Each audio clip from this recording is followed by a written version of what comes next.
Remember Ruby Tuesday? Chances are good that you do, and they're equally good you haven't been there in a while. You're not the only one, and in fact, so many people are giving this long-time staple of America's casual dining landscape a miss that they're really struggling. Here's how it happened. Shopping mall restaurants. Watch any 90s coming-of-age flick and you know where all the cool kids hung out – the mall. But today, it's better to shop online, have stuff delivered to your door, and go spend your time elsewhere. According to the Wall Street Journal, in 2017, the decline in shopping mall traffic is so bad, it's left anchor stores and restaurants fighting for survival. At the height of mall popularity, a location in a mall was coveted and profitable for a restaurant chain like Ruby Tuesday. Now, not enough shoppers are walking by to keep business going, and people aren't making special trips to park at the mall just for a restaurant inside. Cringey marketing campaigns. Ruby Tuesday has had some big-time misses when it comes to their marketing campaigns, like the one they launched in 2013 around their pretzel buns. According to Business Insider, they decided to go with the dubious hashtag Fun Between the Buns. Couple the hashtag with pixelated photos of the burgers, some mood music and sexy voiceovers, and they had customers wondering what the heck was going on in the kitchen and who was touching their food. And we'll reveal it all. One hot and juicy pixel at a time.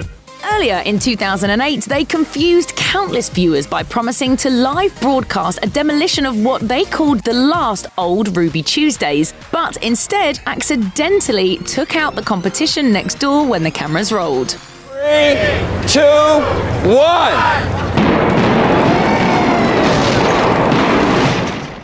According to Stereo Gum, they added insult to injury by sending out a mass email explaining it had been a joke to people who already understood that, and they just weren't impressed. Bad timing. Ruby Tuesday knew they had to do something to rebrand themselves and get customers coming back, but when they did it with shockingly bad timing. Food Business News says their efforts at rebranding themselves into a more upscale establishment than the casual chain started in the mid-2000s. They wanted to attract higher-end customers who were going to spend more, and not only did that not happen, but they managed to alienate their loyal customer base. By 2013, they were trying it again. This time, they wanted to keep the upscale feel, lower the price point, and be relevant for everyone. Unfortunately, AOL says they went upscale as the economy went downhill and got pushed so far off the radar they just weren't going to be coming back for a lot of people. Millennials. No one can deny that millennials are changing the way the nation eats, and it's coming at the expense of places like Ruby Tuesday. And I literally just can't. According to Business Insider, a huge part of Ruby Tuesday's problem is that they failed to impress the millennial generation like they impressed their parents. While Gen Xers and the baby boomers looked at going out to eat as something of a celebration, millennials seem to be more interested in having their get-togethers at home. They're more likely to cook at home than other generations, and when they do go out, it tends to be a quick stop on the way to something else, not the destination itself.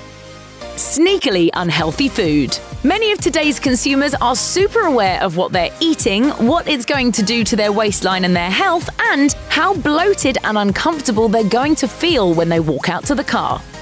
Is butter a carb? Yes.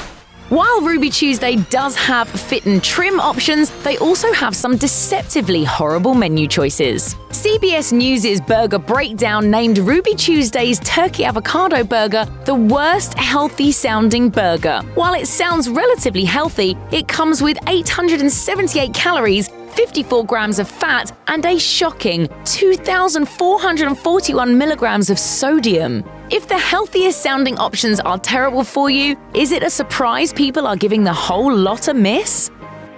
Littlest sibling.